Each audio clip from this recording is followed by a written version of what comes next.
Ito ay naisulat ni Pablo para sa mga taga-Roma. At nakita natin na natapos niya ng isulat ang doctrinal truths from chapter 1 to 11. Itong mga doctrinal truths na ito, yung kailangan nilang tayuan bilang Kristiyano at panghawakan para sa ikalalago ng kanilang pananampalataya. Then, naituro na rin sa atin from chapters 12 to 15 kung ano naman yung kailangan nilang response, no, sa kanilang pamumuhay. Ngayon naman, dito sa chapter 16, ito naman yung kanyang panghuling pagbati, huling habilin sa readers sa Roma. Kaya marami ako nababasa, mga kapatid, na nag-skip sila dito sa mga portion na ito. Perhaps nakikita nila na patapos naman na si Pablo at das na yung pagiging importante nito. Kaya maraming nagne-neglect na pag-aralan at tignan ito na beneficial sa ating mga kalula. So, we must understand na according sa 2 Timothy 3:16, all scripture is given by inspiration of God and is profitable for doctrine. So, profitable ito sa paanong paraan? For reproof, for corrections, for instruction in righteousness, that the man of God may be complete, thoroughly equipped for every good work. So, meaning, kahit na ito ay panghuling bati na ni Pablo sa mga taga-Roma, still ito ay beneficial sa ating mga kaluluwa, beneficial sa believers dun sa Roma.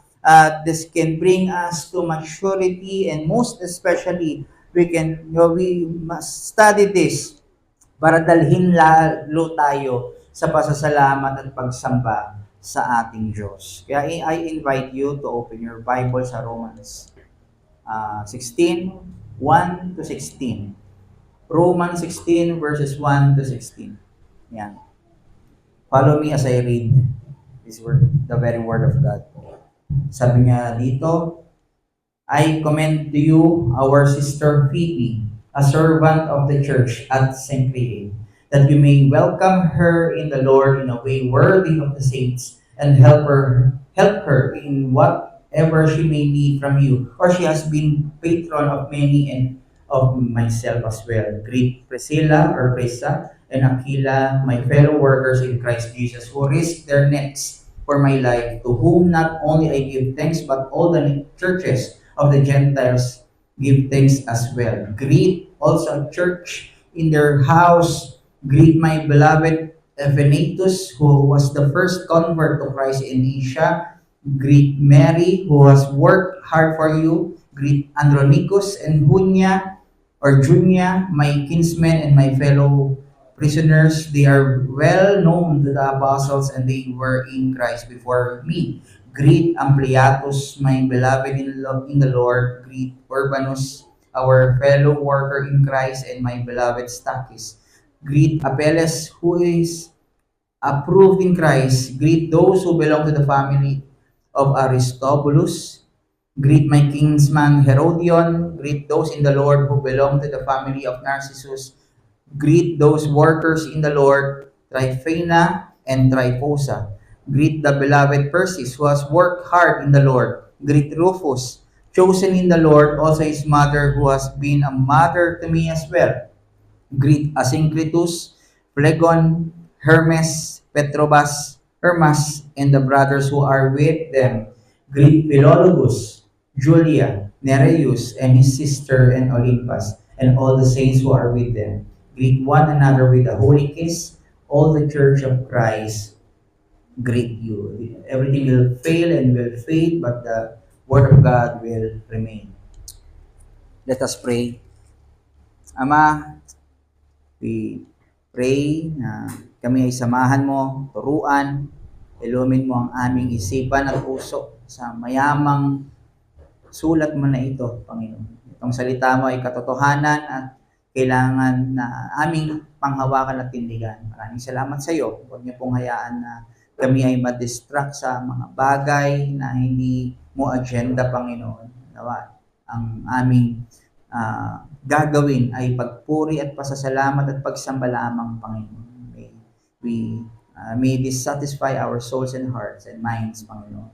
And dilangin namin ito kay Kristo lamang sa pangalan ng inyong anak na si Jesus. Amen. Ay. Thank you. Sorry. So, again, gusto ko magpasalamat sa birthday greetings sa akin sa Facebook. Yung mga nakakatuwa pag nakakabasa ka ng mga greetings na yon kasi alam mong nakikicelebrate sila sa iyong birthday. At napanood ko nga yung video greetings ng iba't ibang kaibigan natin sa pananampalataya. And I want to thank yung mga nag-labor at gumawa nung video at nag-arrange noon. At yung greetings na yon ay hindi lang basta simple nagbigay sa akin ng saya, ng tuwa. Kilala pala ako nito, hindi ganon. Pero pagpapaalala na magkakaiba man tayo ng church, iisa lang tayo sa katawan ni Kristo. So may ugnayan, may relasyon, at hindi ito dahil sa kung gaano katagal mo kakilala ang isang tao, pero dahil sa katawan at ginawa ni Kristo sa krus. So ito marahil yung reason ng greetings ni Paul sa mga taga-Roma. Hindi lang basta may i-shout out ni Paul yung maraming pangalan, more than 20 yung mga binanggit na pangalan dito, pero gusto ipakita ni Paul dito na meron silang relasyon sa isa't isa at ugnayan do sa mga tao niyang mga binanggit.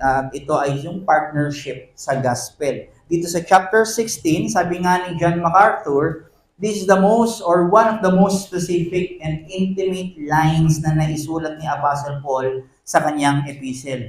Hindi lang kasi basta ito greetings, pero meron ding commendations, meron ding recommendations, may mga instructions si Paul para sa kanyang mga readers. So in a way, mga kapatid, ito ay pagpapakita ni Paul ng experiential application ng itinuturo niya from chapter 12 to 15. To love one another, to welcome one another, and to support and to communicate the needs of one another. Meaning, ito yung charges ni Paul sa kanila sa chapter 12 to 15 ay ina-apply niya sa kanyang buhay mismo at sa kanyang mismong mga ministeryo. So in short, siya ay subject din into submission and obedience sa mga kautusan na binanggit niya mula chapter 12 to 15. At ito ay to be endlessly indebted na ibigin ng bawat isa na kapatid kay Kristo. Ito ang mensahe natin ngayon, mga kapatid.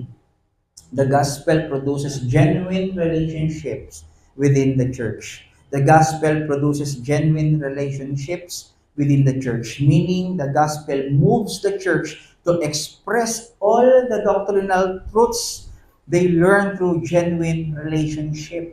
Hindi lang ito nare-retain sa kanilang isipan, pero sinasabi ni Paul, i-apply nyo sa inyong mga relasyon, sa inyong mga kapwa. Hindi lang basta marami kayong alam na mga doktrina at katotohanan. Hindi lang basta puno kayo ng knowledge intellectually, which is very good naman yun na marami tayong alam sa katotohanan. Pero punong-puno rin dapat kayo ng hunger na mai-apply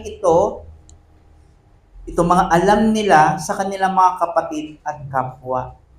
At ito ay sa pamamagitan ng gospel. Hindi natin ito kayang gawin sa ating sarili. Hindi tayo pwedeng magkaroon ng genuine relationship kung hindi tayo nakaugat sa gospel. Hindi natin kayang ipamuhay ang klase ng covenant relationship na sinasabi sa Bible kung wala tayo kay Christ, kung wala tayo ng kanyang banal na spirito. And it is through by faith or through faith. Ito ang itsura ng walking by faith with one another. Ito ang itsura ng in awe of love to one another. Ito ang itsura ng presenting our bodies as a living sacrifice, holy and acceptable to God as our spiritual worship.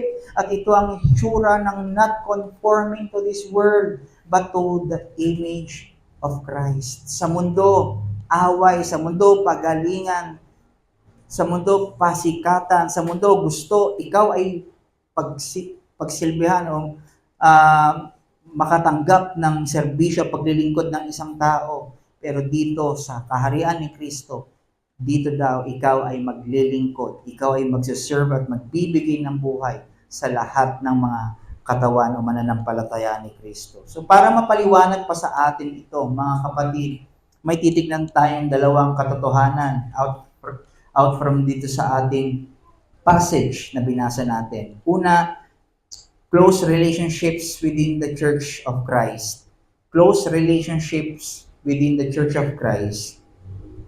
Pangalawa, deep commitment to the Church of Christ. Deep commitment to the Church of Christ. So una, tingnan natin yung close relationships within the Church of Christ. So we can see sa verse 1 hanggang sa last part ng chapter 16, nagbanggit si Apostle Paul ng maraming pangalan at kung ano ang relasyon niya dito sa mga tao na ito. Meaning, hindi lang siya nag-introduce ng mga pangalan ng mga tao, pero si Paul ay nagko-commend kung ano ang nagawa nila at nagre-recommend kung ano yung dapat nilang gawin doon sa mga tao na ito, sa mga godly people na noon ay mga nasa Roma. So again, sinulat ito ni Pablo sa mga tao na nandun sa Roma, pwera kay Phoebe. Si Phoebe na kahit nasa Cenchreae pa or nasa port ng Corinth. So ugali sa Bible na nagbabanggit ng mga maraming pangalan, series of name, at makikita natin yan doon pa sa Old Testament, sa genealogy, Genesis 5, kay Adam to Noah, pagpapakita ng katapatan ng Diyos at to give knowledge doon sa past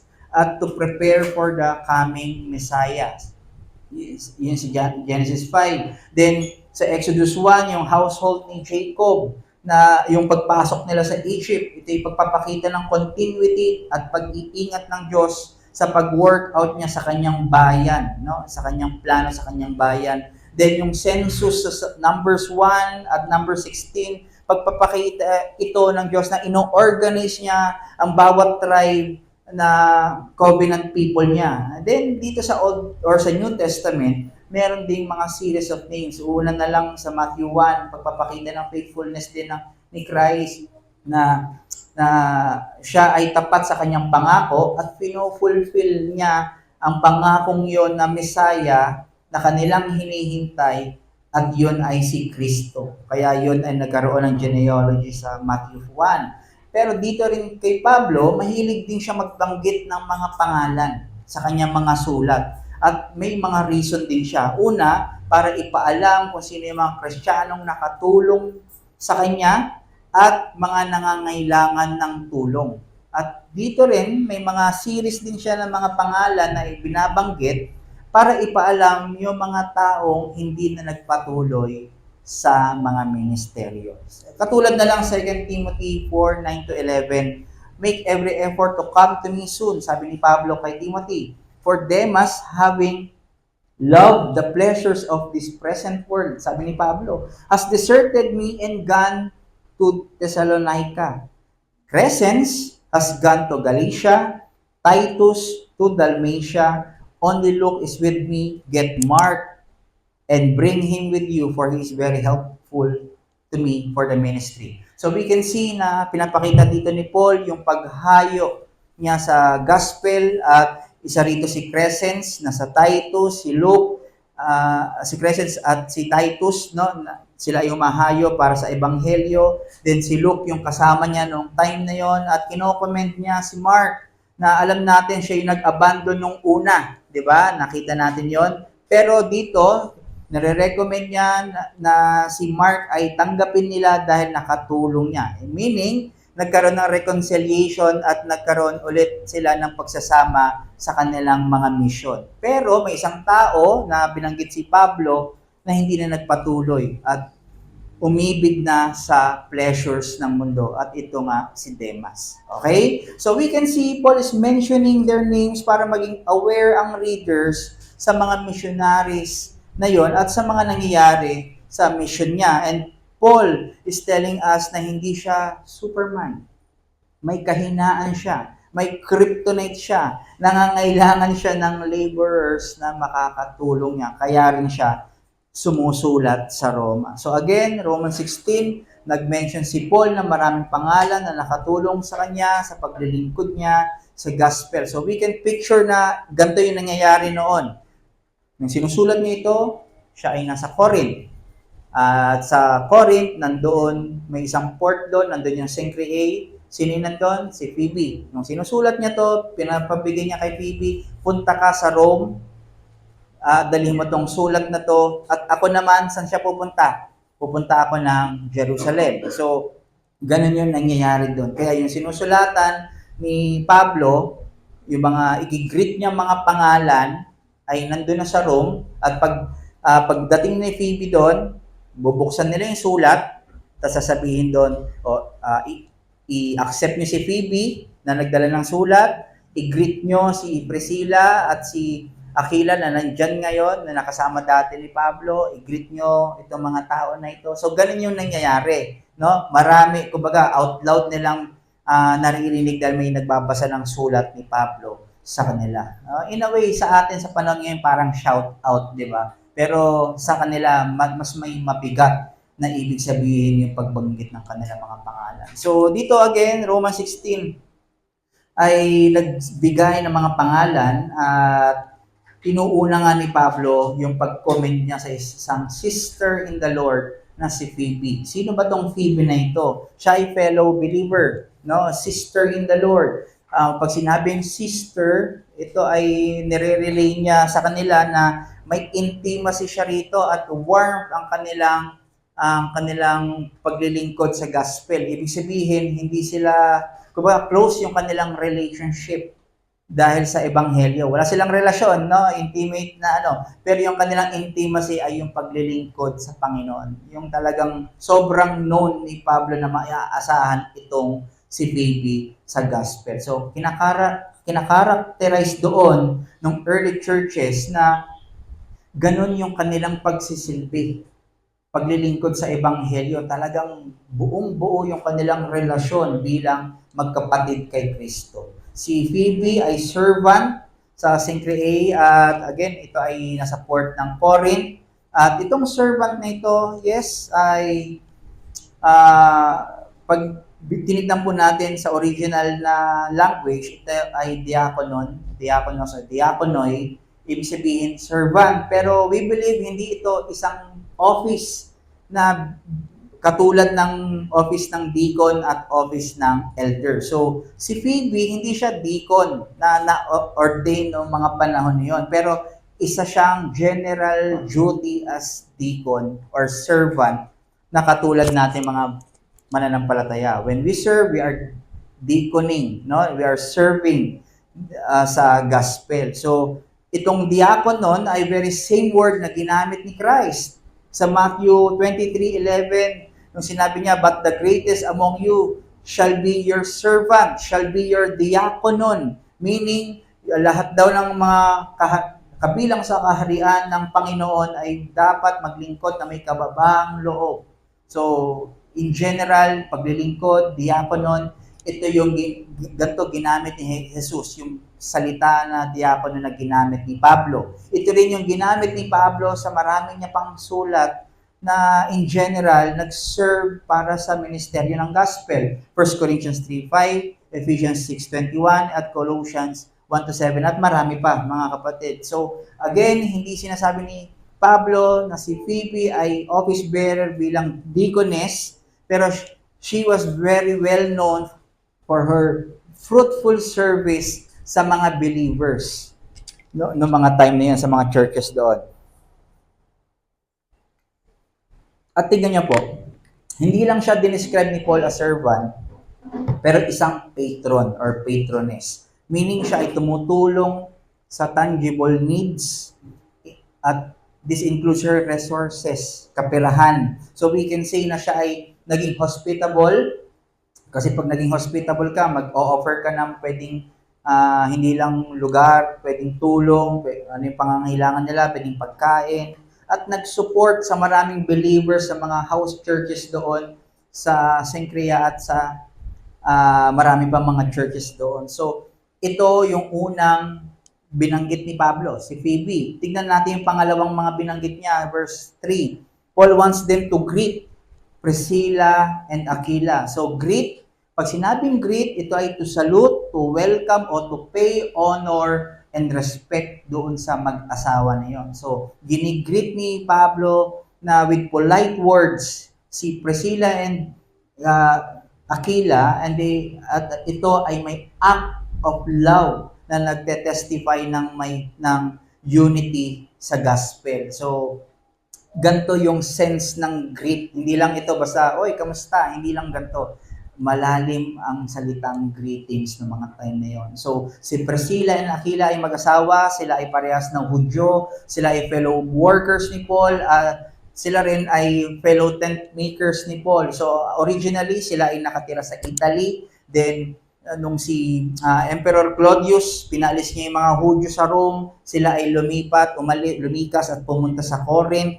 Then, sa Corinth, nakilala nila si Pablo. Then, sumama sila kay Pablo at pumunta sa Ephesus at doon nga nag-minister. At doon sa Ephesus, marami silang mga church houses doon.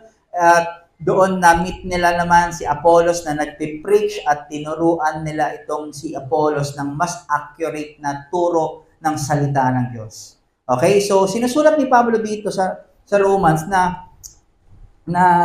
ibigyan nyo sila ng honor, i-welcome nyo sila, at i-treat nyo itong mag-asawa na to dahil malaking tulong sa akin ito sa pagmiministeryo ng salita. Very beneficial ang parehas na mag-asawa na ito sa akin. And we can see na napakaganda at beneficial kung ang mag-asawa ay parehas Kristiyano. Yan naman ay biblikal. At hindi lang na dapat matapos doon. Ang mag-asawa ay parehas na may interes sa paghahayo at pagministeryo ng salita ng Diyos, at very beneficial ang parehas na mag-asawa or mag-asawa na parehas na maalam sa salita ng Panginoon.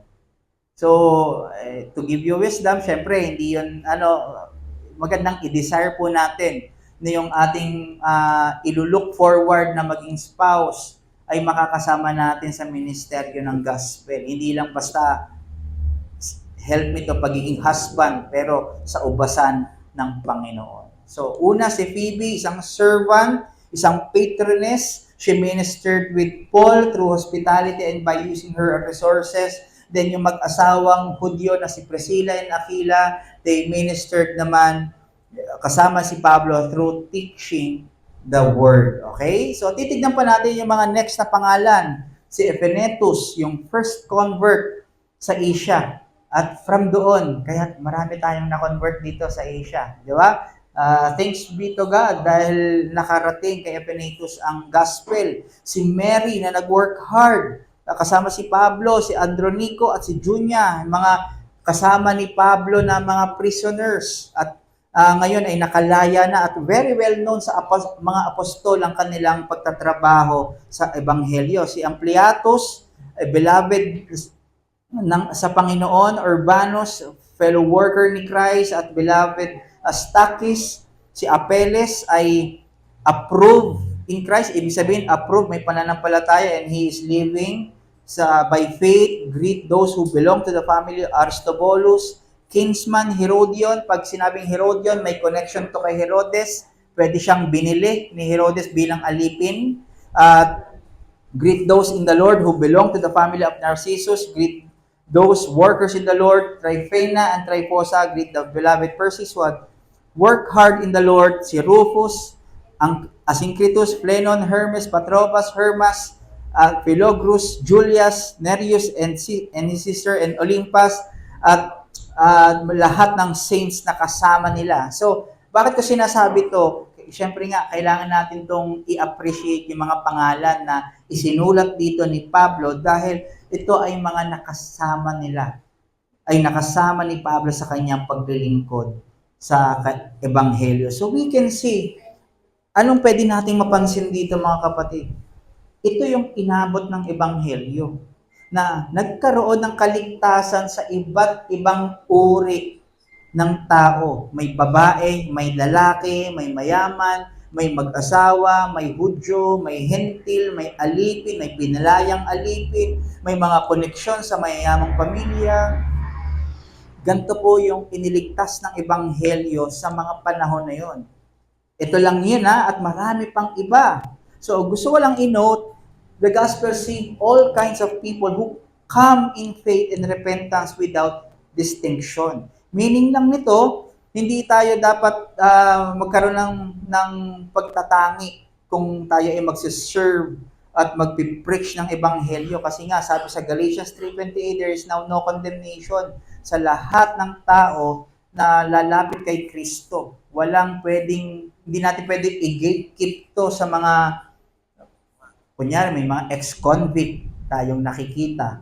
Ay, baka hindi nila to panampalatayaan, wag na lang natin i-preach sa kanila. Minsan, nagiging ganun yung kaisipan natin, nakikita natin yung kanilang past na buhay, nagiging partial tayo sa pagpipreach ng ebanghelyo. So this means to say, walang pinipiling ang gospel para iligtas. Walang tinatangi ang gospel. Ang lahat ay welcome na manampalataya at ang sino man na mananampalataya kahit pa gaano kabigat ang kasalanan niya, gaano pa kadilim ang nakaraan niya, gaano pa kung ano man ang estado niya bilang isang tao, siya ay pwedeng maligtas. Ang ebanghelyo ng Diyos ay makapangyarihan na makakapagligtas at makakapagpabago ng puso ng sino mang mananampalataya at magsisisi sa kanyang kasalanan. I must clarify na may mga napanood ako ngayon na nagpo-post na churches na we are looking, nagkakasal sila ng LGBT, wala raw sila, yun yung post, yung motto nila. Wala raw silang tinatangi at pinipili. Lahat ay welcome. Everyone is welcome. Tama naman po ito. Pero dapat nating linawin. Hindi ibig sabihin nito na welcome ka sa gospel kay Kristo pero wala ka ng pagtalikod sa dati mong buhay. Ang nangyayari kasi doon, pag-accommodate nila ng mga LGBT, ikakasal nila yung LGBT at still, yun pa rin yung kanilang magiging buhay na as if gumawa sila ng sariling batas, sariling salita at disenyo ng church at yun ay maling katuruan at maling iglesia. No? Ang alam natin, ang salita ng Panginoon ang otoridad ng isang church. Hindi tinuturo ng Bible ang magpa-member ka sa isang church at sila ay magpapatuloy sa kanilang buhay. Maraming nagki-claim na Christian sila, pero still they continue to rule their own lives. They claim na they are Christians, pero ang master nila at ang Lord nila ay ang kanilang mga sarili. Ang sarili nilang mga kagustuhan. They continue to live as members ng LGBT. Tapos, while being professing Christian sila, abominable ito sa salita ng Panginoon. Hindi ito dapat bigyang i-compromise o i-tolerate. Kailangan ito ay i-call out, mga kapatid. Ang sinasabi sa atin dito, yes, everyone can be saved. Kahit sinong tao, kung sila ay may tunay na pananampalataya at nagsisi, sila ay tatalikod nila sa dati nilang buhay.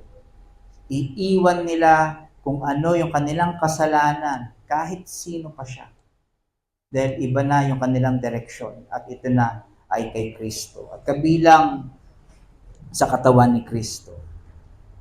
And as a church, mga kapatid, this is teaching us to greet one another, welcome one another, love one another dahil we are under a covenantal relationship by faith na kahit siya, may past siya na sins na matindi at nanampalataya kay Kristo, we have to greet Him.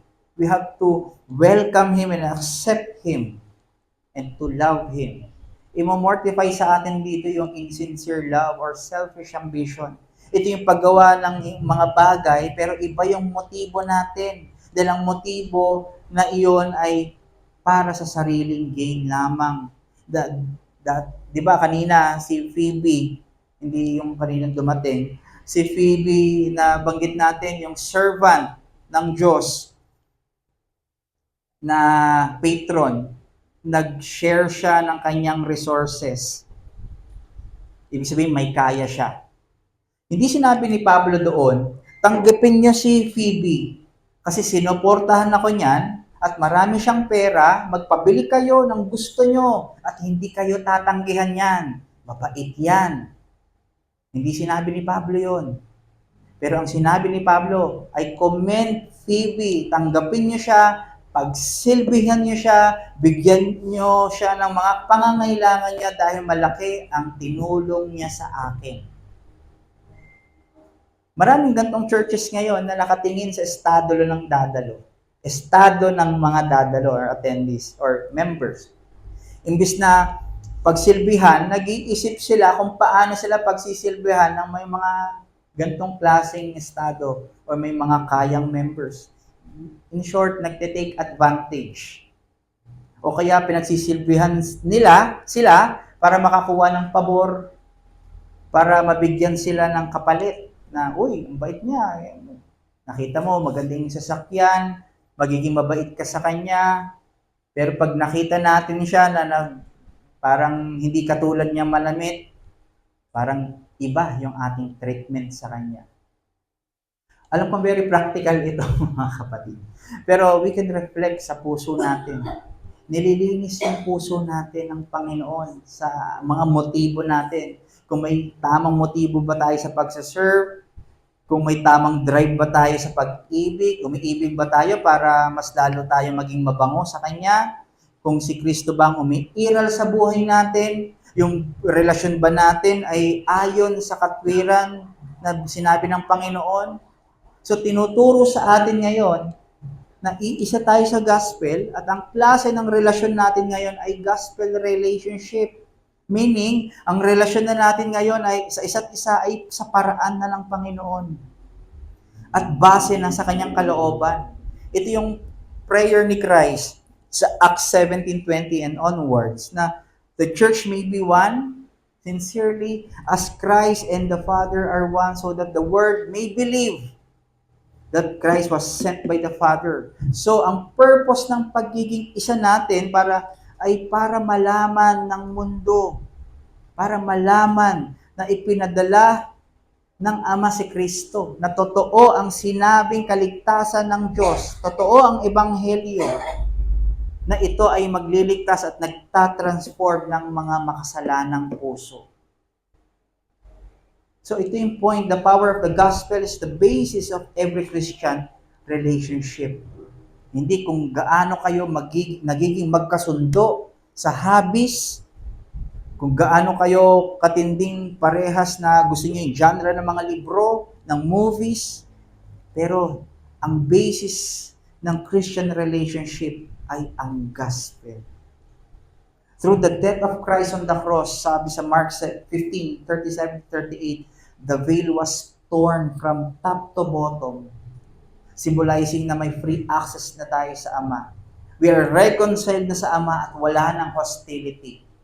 And also through the cross, sabi sa Ephesians 2:14, for He Himself is our peace, who has made us both one and has broken down in His flesh the dividing wall of hostility. Ano nangyari? Literal meaning nito, nawala yung wall na nagse-separate doon sa court of Gentiles at sa inner court ng mga Jews.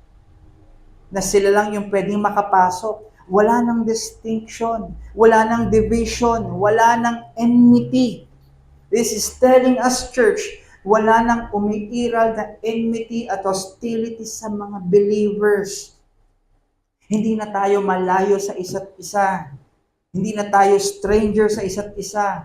Umiiral na sa atin ay close relationship by virtue of the gospel. Hindi na tayo alien sa isa't isa. Tayo na ay nakabigkis at exclusive to one another by faith. So ang question, ganito ba natin tignan ang bawat isa sa atin ngayon? Do we relate to each other that is rooted sa gospel o sa estado niya?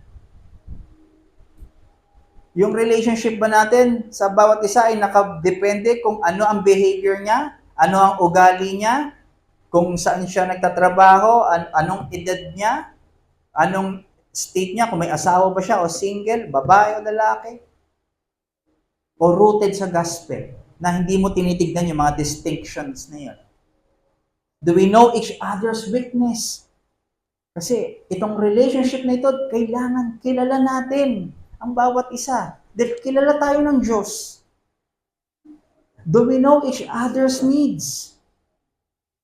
Pag tumahimik ba siya, pag nag-isolate ba siya, kilala ba natin kung ano yung pangangailangan niya?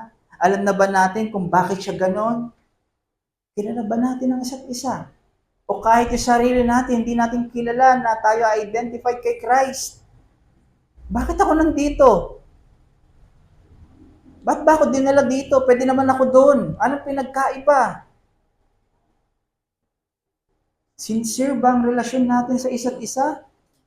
Natatanong, bakit ko ba siya kailangan mahalin? Ang tanong, bakit ka ba kailangan mahalin ni Kristo? Bakit? Anong pwedeng qualification mo na masasagot ngayon na ikaw ay tinatanggap at kailangang ibigin ni Kristo? Wala. Pero ang masasagot mo kung bakit mo siya kailangan mahalin dahil pinagkamatayan siya ni Kristo at iniibig siya ni Kristo. Paano natin ginigreet ang bawat isa? Lifeless? Oy. Loveless? Yan na naman. Insincere? Ang tagal.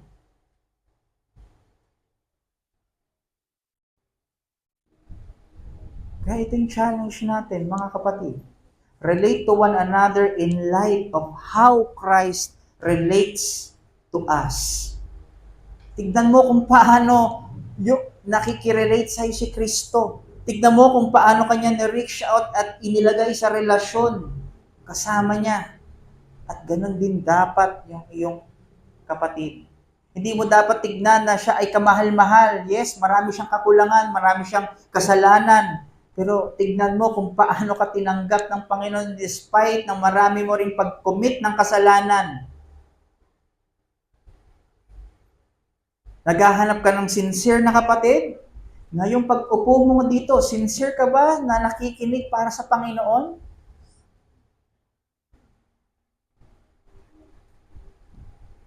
Kaya we have to relate sa bawat isa kung paano tayo tinatanggap lamang ni Kristo.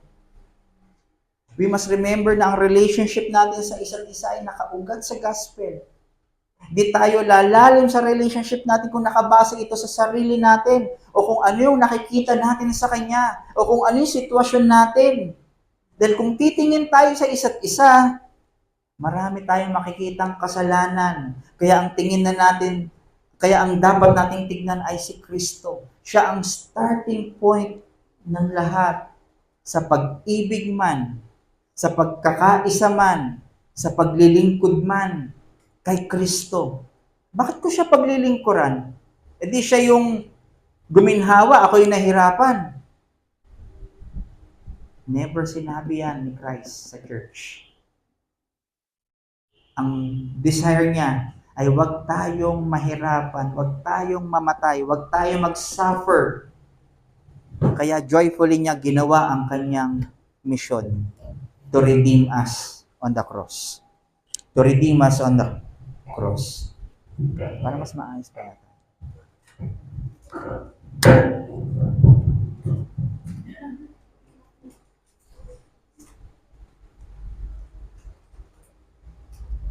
Kaya sabi sa atin ng Ama, "This is my beloved Son.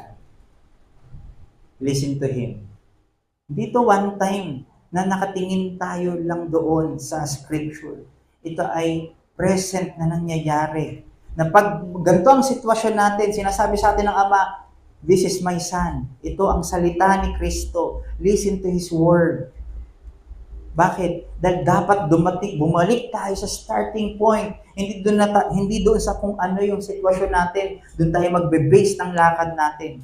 Mag-base tayo kay Kristo kung ano ang sinasabi ng kanyang salita. At kung each one of us ay meditating sa gospel, meditating sa truth ng kanyang salita, magkakaroon yung ng substance ang relationship at affection natin sa isa't isa. Hindi legalism, hindi shallow, hindi hollow. Ang relasyon na natin ay may substance at ito ay ang katwiran at pag-ibig ni Christ. Mapapalitan na yung maling motibo natin at magiging iisa ang aim at purpose natin sa relasyon natin sa isa't isa, at ito ay to glorify Him, hindi to gain from Him, from her. Kasi kung yan ang iisipin natin, hindi mabibuild up ang church. Ako na naman, bakit ako? Puro na lang ako, paano kayo?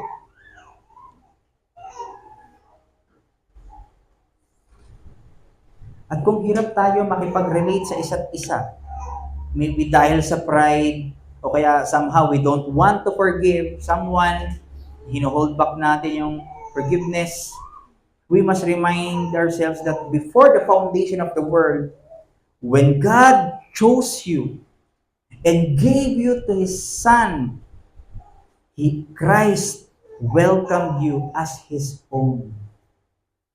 Hindi ka indifferent sa Kanya. Sino to? Hindi siya nandidiri na, ano ba to? Sino sila? Pero nung binigay ka ng Ama sa Kanya, winelcome ka na sa Kanya, at itinuring na sa Kanya. Anong expression na itinuring ka sa Kanya? When Christ died on Christ, or on the cross for you, and called you in repentance and faith through the preaching of the gospel, ibig sabihin, He is longing na makasama at malinis at ma-redeem ka niya. Christ welcomed you, greeted you, nung ikaw ay nanampalataya at nagsisi sa kasalanan. Nung ikaw ay tinawag niya, ginigreet ka niya. And in fact, He's interceding for you nung panahon na ikaw ay alipin pa ng kasalanan, na ikaw ay hindi pa mananampalataya. He's interceding na ikaw ay manampalataya sa Kanya. And sabi sa Hebrews 2, Christ will not be ashamed sa Kanyang mga winelcome at ginrate sa salvation. Natawagin niyang mga kapatid. Hindi niya tayo ikakahiya. Kung magbabasa niyo yung Hebrews 2, umaawit pa siya ng praise na with his brothers, with the church, para sa Ama. Yes, umaawit si Christ. Nag-hymn siya kasama ang mga apostles na nagpupuri sila sa Panginoon. And Christ even make us know na itatakal yata ito, or yes, itatakal ni Brother Nico sa John 20:17, that we can call to His Father because He is also our Father. Nakita niyo po yung bigat na hindi ka ikinakahiya, pero itinuturing kanyang kapatid, at ang kanyang Ama ay Ama rin natin, ang kanyang Diyos ay Diyos din natin.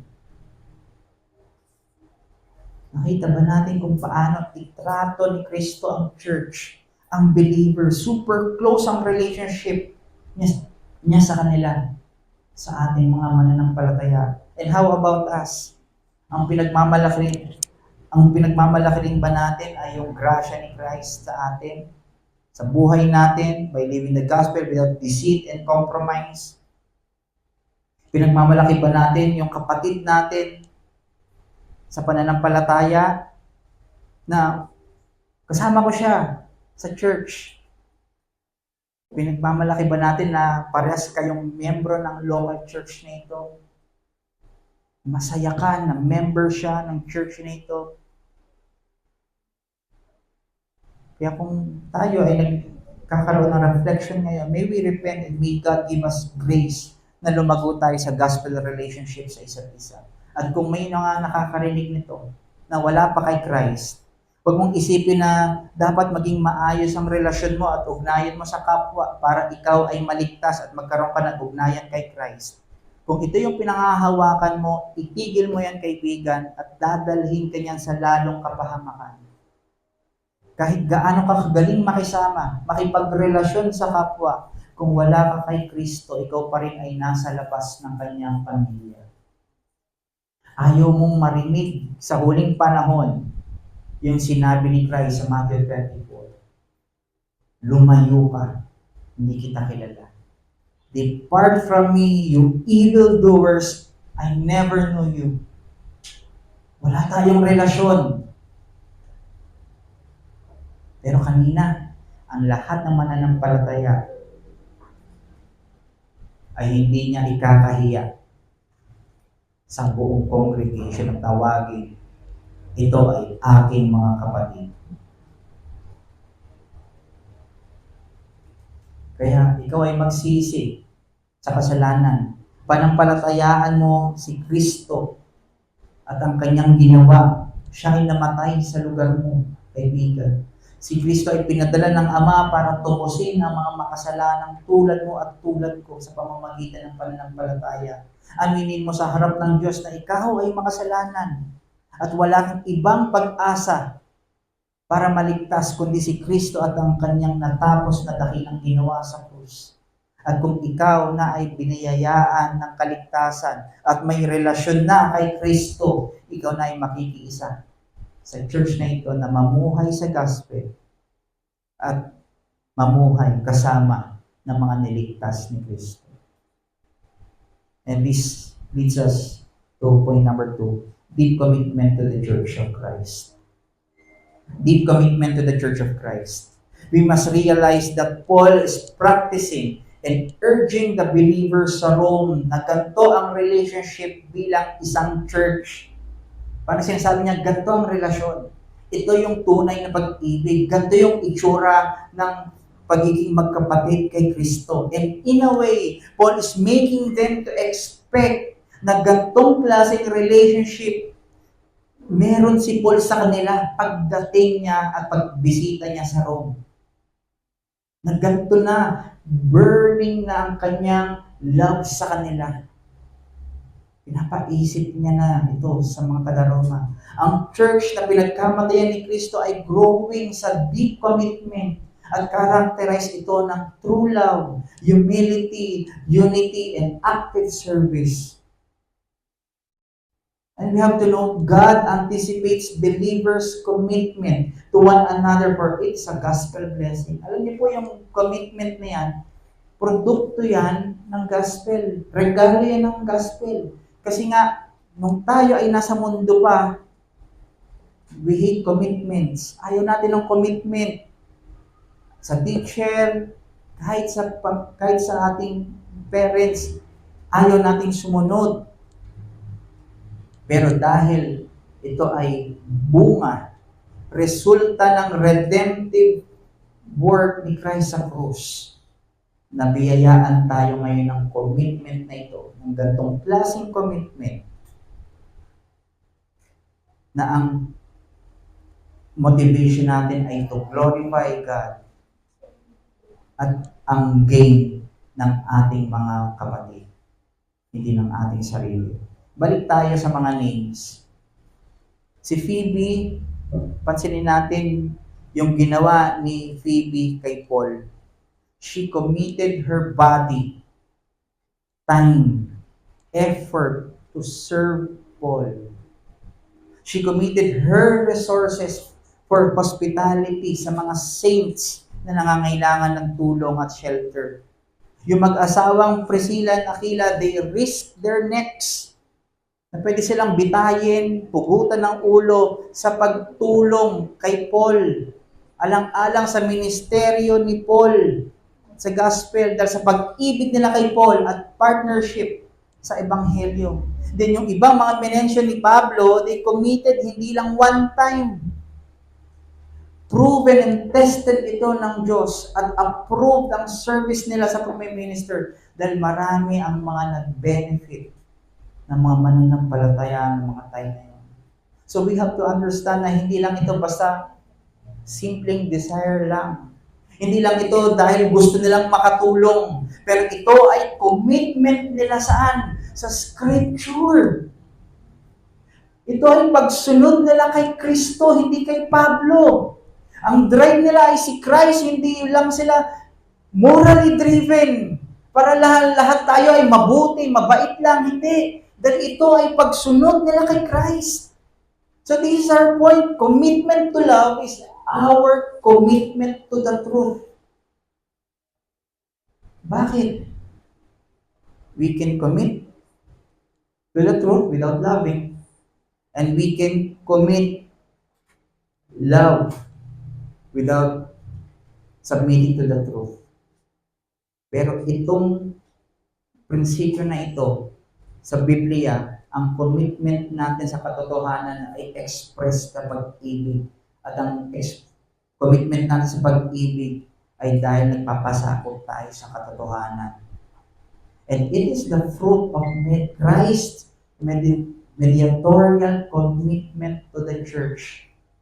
Paano to? Yes, resurrection. We need to know na nabuhay siya. Yes, ito ay to display His power and to redeem His church. Pero kailangan din natin makita ng resurrection ay mediatorial. Meaning, He resurrected for us. Parang ang effect nun ay for us to walk in the newness of life.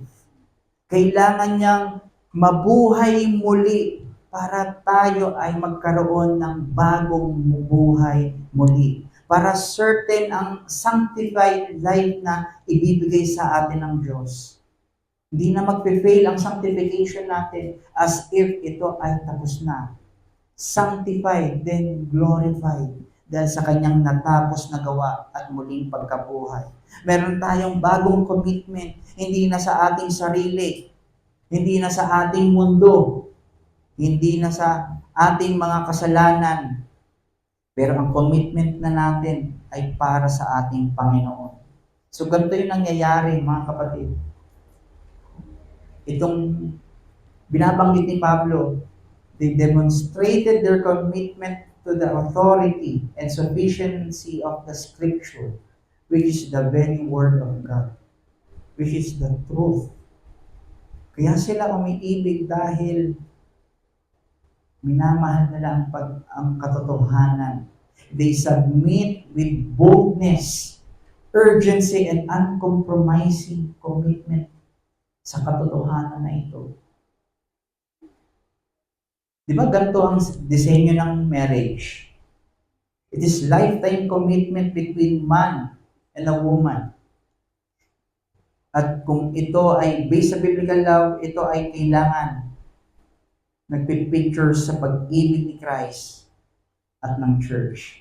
Ang commitment na ito ay describe kung paano committed si Christ sa church sa kanyang pag-ibig sa loving husband. At ang church as a wife, ang kanyang pag-ibig kay Kristo. Kaya as a church, parang ganito, we have to follow this pattern, this kind of love. Loving others biblically involves our thoughts, our words, our actions, resources. Hindi partial or portion yung ating pag-ibig. Our commitment to love others is dependent sa commitment natin sa relationship natin kay Kristo. Kung paano natin nire-revere si Christ sa buhay natin, kung paano natin pinapahalagaan ang kanyang salita na ipoproduce yun sa ating commitment sa bawat isa. Ang pag-ibig natin ay hindi nakabase sa o nakadepende sa tao o sa sitwasyon o sa emosyon natin. Kung offended tayo, maapektuhan yung commitment natin. Pero kung nakabase tayo kay Christ, kahit pa offended tayo, this cannot affect our commitment and love sa ating mga kapatid. Emotions may change, but a commitment to love in truth endures. Walang magpapahiwalay doon. At ito ay isang marka ng isang disciple ni Kristo. May pangyayaring gato sa 2 Samuel 15, verse 21. Napakaganda. Nag-struck sa akin talaga ito ng mga panahon yun. Nung tumatakas si David mula sa paghihimagsik ni Absalom, marami nang na-recruit si Absalom na mga Israelites para patayin si David. Si David ay umalis sa Jerusalem upang maiwasan yung pagdanak ng dugo para sila ay hindi mamatay. kasama niyang lumabas yung mga opisyal niya, yung mga kawal, yung ilang dayuhan, at isa nga dito sa dayuhan si Itay o si Gitay, isang taga-Gath o isang Philistine or nakatira sa Filisteo na bagong dating lang at siya ay naglilingkod sa Diyos at naglilingkod kay David. Dahil dito, sinabi ni David kay Itay, bumalik ka na, Itay. Hindi mo kailangan makisama ka sa akin kasi isa ka namang dayuhan. Taga-Filisteo ka, hindi ka Israelite. Bagong dating ka lang naman dito eh. Ayos lang yan. So, hindi niya na pinapasama kasi alam niya delikado yung pupuntahan niya. So, parang sinasabi ni David sa kanya, wala kang obligasyon na sumama sa akin at ayokong madamay ka sa panganib.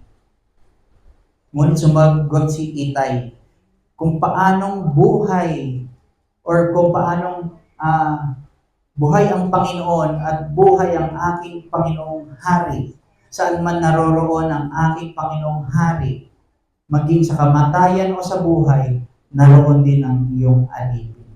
So sinasabi niya, kung nasaan man ang Panginoon, nandun din ako. Kung nasaan ka man, hindi kita iiwan. Mananatili akong tapat sa iyo kahit mawalan ka ng trono. Handa akong mamatay kasama ka kung kinakailangan. Then alam ko, ikaw ay nasa katotohanan sa Diyos. Nakita mo yung commitment, kahit bago lang siya, ibang lahi siya, pero grabe yung commitment niya kay King David. Kahit hindi natin pwedeng sabihin na wala siyang takot, kahit takot siya at may panganib yung kanyang buhay. Hindi siya naapektuhan doon dahil committed siya sa katotohanan. Ito yung sinasabi kanina. Isang dayuhan na nagpakita ng gantong katapatan is yung mismong mga taga-Israel, rebelde, natakot, tumiwalag ng traidor.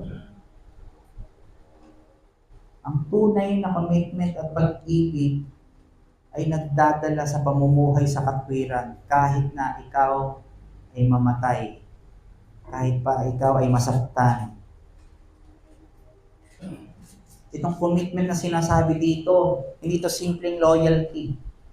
Nakita nyo, kahit na muntik nang mamatay si Priscilla at Aquila for the sake ng ministry ni Pablo,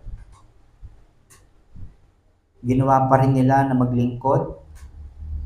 Kasi kung loyalty lang ang usapin dito, kahit pagano, may mga loyal na pagano. Pero ang sinasabi dito ay yung pag-ibig. We can be loyal pero walang pag-ibig. Ang pag-ibig ng Diyos ay commitment sa katotohanan na nagpo-produce ng sacrificial actions toward others. Ang problema, we base our commitment to our emotions depending on circumstances. We can give our service, paglilingkod. Pero kadalasan, pag nahirapan na tayo, napagod na tayo, nasaktan na tayo, nagbabago na yung zeal ng commitment natin sa bawat isa. Kapag lumipas na yung gana natin, maisip natin, again, bakit ako?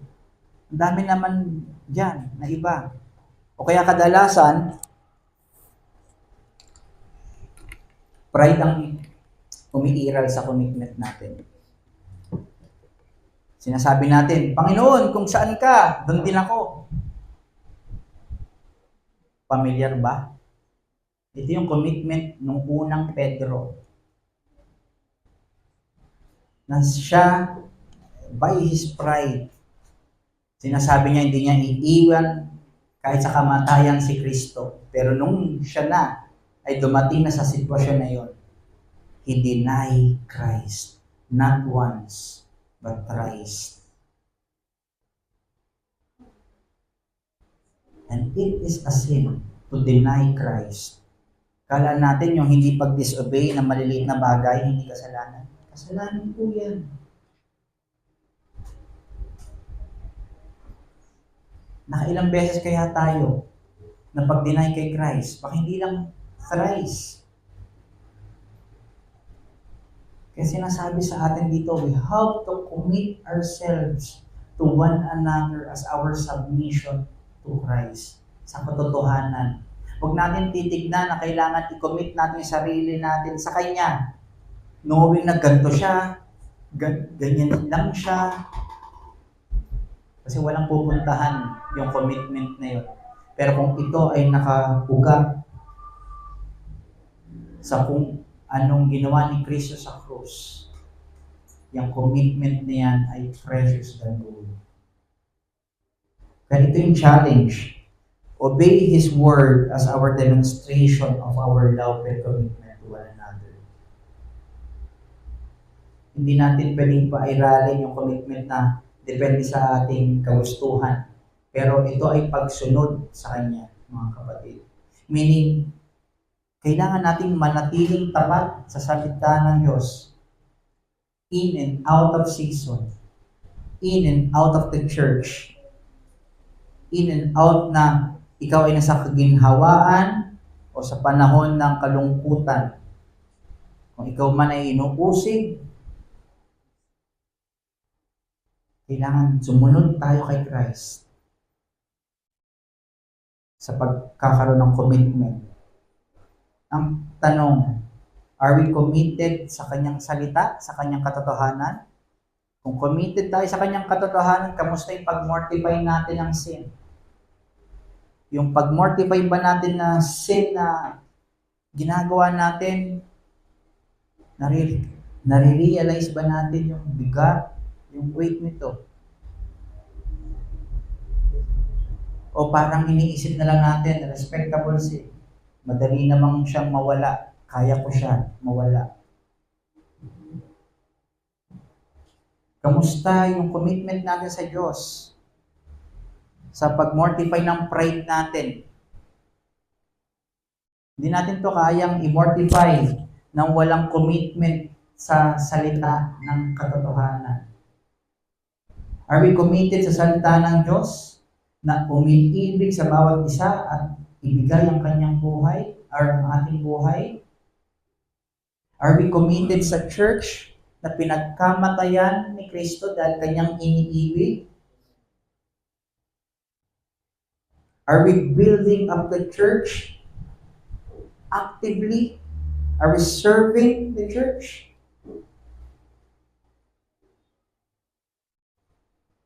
Sir, laboring na kahit isang nakataya dito yung health mo, nakataya dito yung kalayaan mo, kaya mong mag-suffer as your commitment sa katotohanan, kahit ang nakataya dito, kabuhayan mo, kahihiyan mo, dito sa mundo, people will fail us. Our brethren will fail us. Darating yung panahon na they will be tired sa commitment nila sa iyo. At ganun din tayo sa kanila. Mapapagod tayo sa commitment natin sa kanila.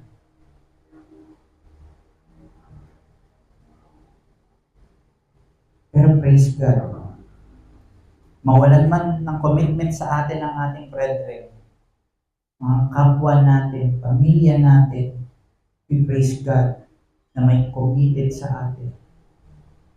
At ito ang kanyang bugtong na anak na si Kristo. And we should be thankful dahil ang relationship natin sa isa't isa ay hindi naka-base sa kung ano yung pakiramdam natin sa Kanya o pakiramdam natin ngayong mga panahon na to. Ito ay naka-base kay Kristo. At gusto ko lang bigyang emphasis in light ng Ephesians 2 na tayo ay pinagkaisa ni Kristo by His death and resurrection. We will never and cannot be divided dahil makapangyarihan ang nag-unite sa atin at ito ang dugo ni Kristo. Our oneness, our unity Our relationship, pagiging brothers and sisters natin is of Christ alone. Siya ang nag-hold sa atin, hindi tayo sa isa't isa. Hindi tayo masisira, kakaroon tayo ng misunderstandings, quarrels, pero hindi ito mag-destroy sa kung ano ang pinagsama ng Ebanghelyo. So we should be thankful at pumiral sa atin dito yung love, forgiveness, and grace at commitment sa ating mga kapatid. Nawa ay bigyan tayo ng grasya ng Panginoon na matupad natin ang mga challenges na ito. Let us pray. Ama, maraming salamat